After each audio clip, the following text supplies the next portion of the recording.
Hello students, this week we're going to focus on the tone of your business writing and how to engage the reader. Building goodwill in the business environment is a very important consideration when you write. We can do this by focusing on the reader. Also important is to include some sort of attention grabber so that the reader will actually read our message. Basically, a you attitude is to consider the reader more than yourself. Think about the word choice. Select words that focus on the reader. Talk about you and not me. Your messages should have more you words than I or me words. Let's take a look. So consider this example. We want to tell you how much we appreciate you having you as one of our customers. We can make internet shopping a lot more convenient by issuing you one of our credit cards. With this card, we can also take your orders over the telephone. So notice that there are 6 we-focused words, we, I, and our, and only 4 focused on the reader, which would be you and your. In positive situations, use you more than I or we. Avoid you in negative situations, such as you failed to sign your check. Now let's look at this example. As one of our valued customers, you will receive a convenient credit card. You can shop on the internet by telephone. Just give us your account number when you place your order. Notice that there are twice as many reader-focused words than me-focused words in this example. This subtle switch will greatly change the tone of your message. One way to quickly identify if a message is not reader-focused is to start the first sentence with I. It might be very difficult to write your particular message without using I anywhere in it, but stay away from starting your message with I, which automatically disqualifies the message from being focused on your reader.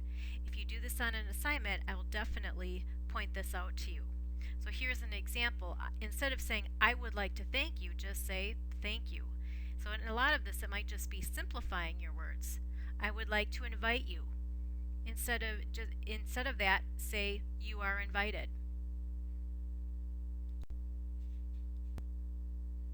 A reader-focused message is more than just word choice. What will motivate the reader to react favorably? What interests the reader? What is the reader's viewpoint on the subject of the message? Do these points sound familiar? Yes, they are part of last week's discussion regarding the writing process. Now let's take an example here. Let's say that I send an email to the class and I say, I will correct your papers as soon as I can. I'm very busy right now. I have a lot on my plate and cannot keep up with it, and I'm 4 weeks behind in correcting your papers. What would you think? I used I, and did not consider you in the message. I'm telling you my problems, but my problems are not your concern. You don't really care what my problems are. What you're worried about is the fact I haven't gotten to your papers yet. You are worried about your own family, your own job, and your own concerns. My message that I sent is not going to get a favorable reaction out of you. It does not address your viewpoint. Now, hopefully, I would never ever have to send a message like that to you, but if I did, I would certainly focus on you and your needs.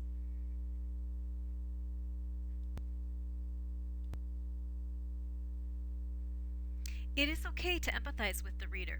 Use please and thank you. A little courtesy goes a long way to making the reader feel good and to react positively.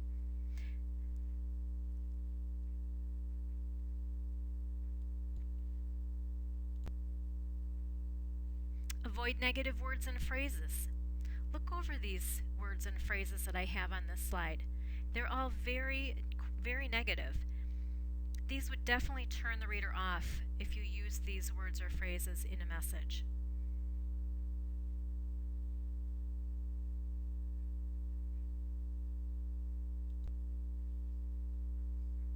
Remain neutral. Don't tell a customer that he or she is wrong. So let's look at these examples. For instance, we must discontinue your service unless payment is received by January 15th. Instead, maybe you would want to say, please send us your payment by January 15th so that your service will not be interrupted. So again, a little courtesy softens that message. Here's another one. You are wrong about the contract. Maybe the customer is wrong about the contract, but you don't want to point the finger like that. Just remain neutral and say something like, we are sorry to learn about the difficulty you experienced with the service terms in our contract.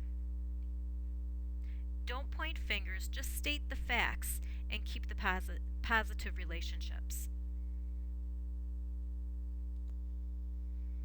It's important to engage the reader at the beginning. Motivate the reader to continue on.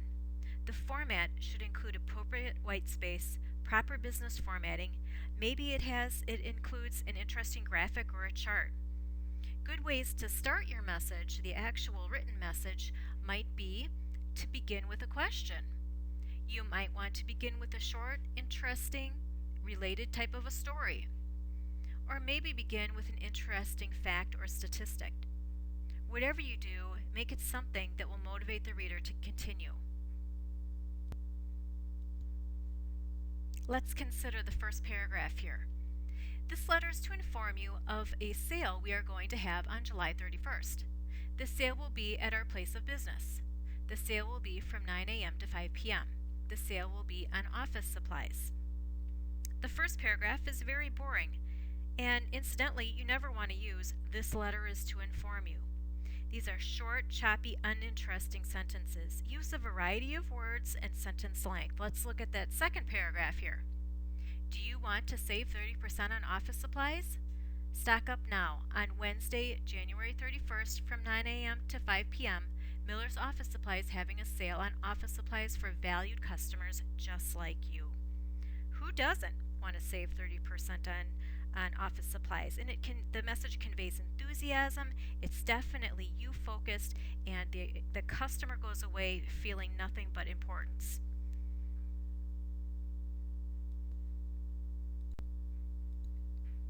So grab the reader's attention so that he or she will want to read on.